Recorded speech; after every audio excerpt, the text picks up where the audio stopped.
So how's it going, guys? It's your boy Jay bringing you a brand new video. Now, as this video is going live, the football season is so close to coming back. The Premier League is about a week away. The Football League has already started if you're watching this video when it's just come out. And as you probably clicked on this video, you just like me are looking and getting ready to build your Premier League fantasy football team. So what we're going to be doing today is we're going to be using Football Manager to pick our fantasy football team. And you're probably wondering how we're going to do that. So what we are going to do is we're literally going to sim a whole season. So what I've currently got, I've got Football Manager up on my screen right now, and I have got currently the latest, most updated Football Manager you could get. For example, if we go on Chelsea, as you currently see, they've got the transfer ban active. If we look at, for example, a team like Arsenal and we go and view their squad, you know, they've already got their new signing where it is. There we go, Nicolas Pepe, he is there in Arsenal. Then there are a couple transfers which haven't gone through on this. For example, at the time we record in this video, I think the deal for Saint Maximin to go to Newcastle has just been announced, so that isn't on this update. Unfortunately, I do apologize. So to make this as fair as possible, I've actually disabled the transfer window in the first window. So obviously, for example, the Premier League, I think from the time of me starting this game, there's only about a week until the actual season starts on this game, but I've made sure that no more teams can make any more transfers in the whole world, so there are very small impacts on what would happen at the end of the Premier League season. So if there's anything that's going to be close to predicting what's going to happen at the end of the Premier League season, it's going to be Football Manager. But of course, with the Premier League, where anybody can beat anybody, you can never rely too heavily on predictions. But that is what we're doing for this video. Right, so we have started the season as unemployed because obviously we don't want to take control of any team. We don't want to interfere with anything. All the teams are currently going to have their managers battling it out to do what they need to do. Let's have a quick look at my team, Chelsea. So let's just see what they're rocking with. You see, you got Frank Lampard there. But yeah, anyways, we're now going to sim the whole season. It's going to take a little while. There's a lot of data to be crunched here, even for my PC. And yeah, so then once we're back, we're going to be using the information that Football Manager has given us to create the ultimate fantasy football team. So yeah, let's do it. Now before we get into the video, of course, if you just do want to see the team the Football Manager has picked and you don't care how I picked it, there's going to be a timestamp on the screen right now and also a timestamp in the description, so you can literally just skip and see the team if that's all you care about. So yeah, you're welcome. Anyway, enjoy the rest of the video. Right, so we are back. The season has now been fully simmed, and as you can see, Liverpool have won the title above Manchester City, which is something I could imagine happening. But of course, the table doesn't matter too much. What we are here for is to find how the players did, how the players performed, and that is going to help us pick our team for the season. Now, of course, as you can quickly see in the quick overview, you can see that Harry Kane actually finished top goal scorer with 21 goals, with Salla and Firmino very close behind him with 19 each. As you can see, the assist table was also topped by Mohamed Salah. So Salla is already looking like a player we're probably going to be picking in our team, with Harry Kane coming second in the assist, and Oriol Romeu as a surprise addition there, coming third with 10 assists, which isn't too bad for the Spaniard.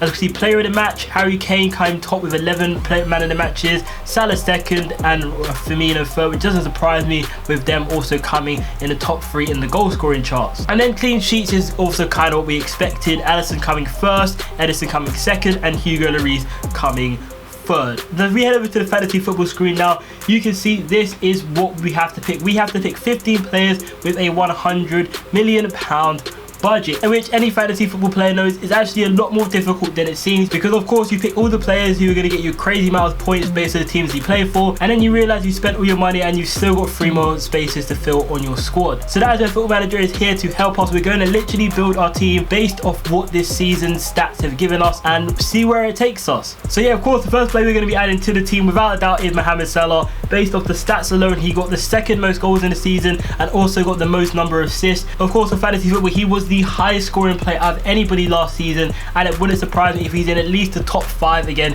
this season. The second player we are going to be picking for our fantasy football team is actually Callum Wilson from Bournemouth. So it may not come to a surprise, he actually was the 5th highest scoring striker in the Premier League last season, and he comes in at 8 million, which is still quite a lot for a striker, but not obviously 12.5 million Salah price. But he is going to be a striker, which obviously based on the Football Manager stats alone, he got himself 16 goals and 2 assists and 3 player of the matches, which would get you a decent amount of bonus points when it comes to actually the actual scoring system of fantasy football. So Callum Wilson is the second player who is going into the squad. Right, so I've currently added myself as a new manager of Barnsley. No specific reason why, but it's just going to help me to see the stats for players a little bit easier than how they were showing me before, because they were just showing me overall and they only show you like the top 15 players in each category. But obviously we do want to find a couple players to fill our squad, which are going to get us potentially a good decent amount of points, but obviously they not going to be the players who are topping all the charts. Right now, we're currently looking at defenders. We're going to basically pick the rest of the squad in order now instead of it just being all over the place. So like I said, we currently have Salla and Wilson as our first 2 picks for the squad, and now we're going to fill up the rest of it. So Ben Chilwell is a name which I did actually consider in my actual fantasy football team, just because I feel like Leicester are going to have a pretty decent season with Brendan Rodgers having a full campaign, and Chilwell is a pretty decent left back. You know, he made his debut for England not too long ago, 22 years old, fresh. He's going to be wanting to have a pretty good season with the Euros coming up next summer. He managed to hit 36 appearances, only missed 2 games for the whole campaign, got himself 5 assists, 4 player of the matches, which is a very decent return. If we do actually go over to now fantasy football, you can see that Pereira was the only player who actually put up more points than Chilwell in the last season, but I think Chilwell is probably going to have a pretty good campaign. They don't really have any other fullback really pushing him for the starting spot, so I could imagine he's going to have that lockdown for the whole of the campaign. And I mean, as long as you can stay injury free, getting 5 assists doesn't seem like too much of an unfeasible task. So I thought it makes sense, if we're going to look at assists now, it would make sense to look at goals, and a name that's popped up here is Aymeric Laporte. Now I think Laporte is probably going to have a very big season playing for Manchester City, mainly because they also now do have no Vincent Kompany, so he's pretty much got his spot nailed down, playing almost every weekend, probably playing next to John Stones. And if we actually have a quick look at his stats, we can see in the Premier League got himself 3 goals, 1 assist, played 24 games, which I'm actually quite intrigued to see why that is. I don't know if he's actually injured in real life, and he's actually not injured in real life, and he managed to get himself 177 points last season. So I think it is pretty much of a no-brainer that we're going to be adding in Aymeric Laporte. 6.5 million, so it is a pretty hefty price to pay for him, but without a doubt, we're going to do it. Now, I've got to look at the Liverpool squad because, of course, Liverpool did do very well in the save. They, of course, won the league. But one thing which has surprised me a little bit is the numbers that Trent Alexander-Arnold has put up, and so has Andrew Robertson. Now, of course, they got a stupid amount of assists last season just due to the fact that they would whip in low balls to Salla, Firmino, Mane. They would eat them up and finish them. But in this season, they've only got 2 assists for Robertson and 3 assists for Trent Alexander-Arnold. Now, I obviously do want to pick myself some Liverpool defenders. I'm definitely going to be picking Alisson, so while we're talking here, I'm actually going to add myself Alisson. But I am kind of in a twist up between adding Van Dijk, Robertson or Arnold. Now, this video probably going to be a lot more comprehensive if I went in and spent ages calculating how many points everybody got based off their stats, but it would have taken way too long to do that, and I do not make enough money and views off these videos to even consider doing that. But I think based off that 1 goal alone, which would have got ourselves a decent amount of points because Robertson is a defender, so we are going to choose Robertson as our 3rd defender, and that's also going to be us done for picking Liverpool players because we now have Alisson, Robertson and Salla. So yeah, let's move on and fill in the rest of our defenders. So I'm swinging slightly more towards picking a player who did finish in the top 6. So we do have the likes of Aspilicueta, we do have the likes of Seamus Coleman, we also have Lucas Digne, who also was one of the highest scoring defenders in the Premier League last season. I take a little bit of a risk here just because he is one of our bench players. He's not going to be seeing a lot of game time in our fantasy football team, and that is going to be taking Jesus Vallejo. He is the new sign on loan from Real Madrid. Now, of course, in one corner of his eye, he's going to be looking at trying to get himself back in the squad for Real Madrid, and one corner eye probably getting himself in the shop window for Premier League clubs to either stay at Wolves or, of course, to potentially look at a move for another team elsewhere. So again, straight away a player who stuck out like a sore thumb, and again is actually another player from Wolves, and that is Ruben Neves. He's got himself 38 games played. He played every single game the whole season, got himself 6 goals, 10 assists and 5 player of the match awards. Now if we actually have a quick look, it's only going to cost us 5.5 million, which you compare that to the likes of Mohamed Salah, and if you can pull off those numbers in the real life, that's going to be probably one of the bargains of the season, definitely one of the bargains of this team. But anyway, now this is a player where I think it'd be very silly not to, based on whether you're using Football Manager to pick your team or just real life, and that is Bernardo Sylvan. Now, of course, Bernardo Sylvan had an absolutely wonderful season for Man City, probably one of their standout players, with rumours that the likes of Sane could be leaving, and of course when you have also competition like Raheem Sterling and Mahrez for positions that you're playing in, you have to play the best you can to make sure you're starting week in and week out. Now obviously in this Football Manager season, he got himself 7 goals, 7 assists and 4 player of the matches, which is decent for a midfielder. Of course his price is going to be quite expensive. Now if we go over to Football Manager and we have a quick look, he is going to cost us, to set us back, 8 million. He was the 3rd highest scoring midfielder for Manchester City last season. Of course, Sterling, he had a wonderful season, but we're not going to be looking to push any players for that price for the rest of this squad, because when you've got Salla in your midfield at 12.5 million, You have to make sure you're on a budget. Maximilian Meyer. Now, he didn't have the best times at Crystal Palace last season.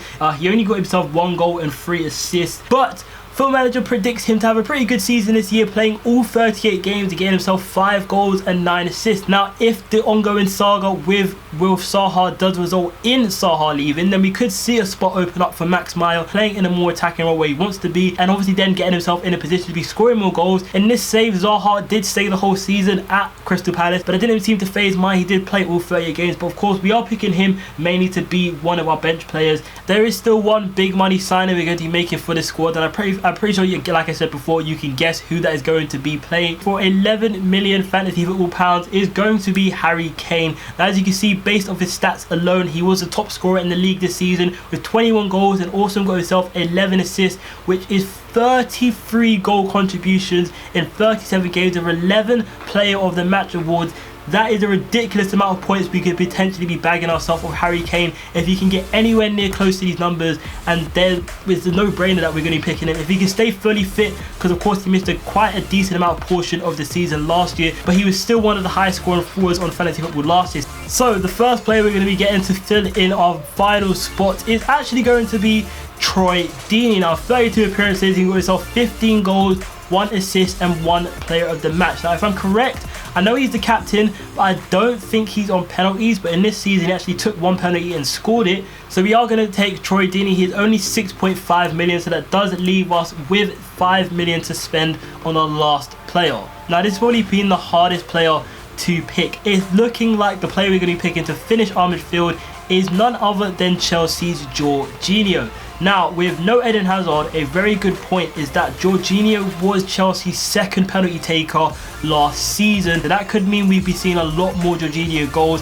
and I think he could easily get himself like 5 goals. But this does predict that he's going to get himself 1 goal, 3 assists and 3 Player of the Matches, 1 red card, which we're really hoping doesn't happen, but also 143 tackles, which could mean him getting himself in the bonus points for a couple of games, as well as getting himself those Player of the Matches. But anyway, this is the team that Football Manager has picked for us, is now going to be on screen. Now, I am very tempted to leave this team for the whole season and just see how well it actually does. But of course, there are going to be times when players get suspensions, injuries, so I'm going to have to make some enforced changes, but I'm going to try and make only changes when I have to. And then what I'm thinking of doing is when the January transfer window is finished, I may do another simulation with obviously all the new January transfers, and then see what happens with if any of those new players are actually worth trading out some of the current players we have, because they may put up some numbers which make us impossible to leave them out and not get them in January. So I'm not going to use my wild card. I'm going to save my wild card for January so we can have a full overhaul of the squad in January if needs be. Of course, some of these players are doing ridiculously well, we're not going to change them, but